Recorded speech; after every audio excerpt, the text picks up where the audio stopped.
Alright. Hello everyone, this is my ninth attempt at this. Listen, you there. I am not no shady guy on the street that wants to offer you illegal substances. I'm just your friendly neighborhood Asian man. I am here to help you get through the tragedy that has been thrown on you, simply seeing that life is unfair.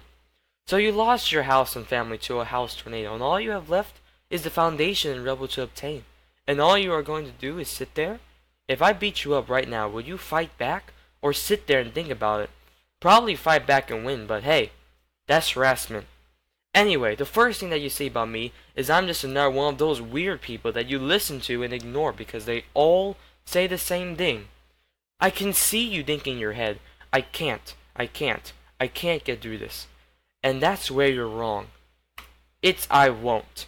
And you will continue to go through this until you man up and do something about it. I did not get to where I am today without some guidance, and I wasn't in a tornado.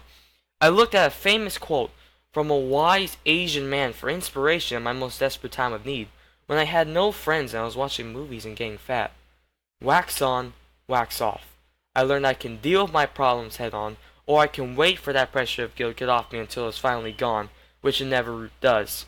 That possibly was not the lesson to be learned, but I was still inspired. So I waxed on and dealt my problems instead of doubting myself and got off my couch and went to grab some chips. And hey, I'm an Asian with an inspiration for you.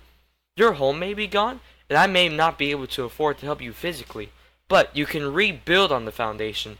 Start up a mighty house that can withstand any disaster that may come. Don't let your struggles control you, but rather than being an inspiration. This foundation will be the mark of a new life. Start small and dream big, bigger than they can ever be, with remembering an Asian guy's lesson. Savor rice? It will be nice. As in appreciate life before it is over as what the joy has brought to you over the course of time. And you may be able to influence someone else that is having struggles. Because I think the kid next door just lost a dog and is in the same position as you. Savor the rice, and he may have the chopsticks to help you realize how much benefits you get when you ignore the problems and provide rice to others. Thank you.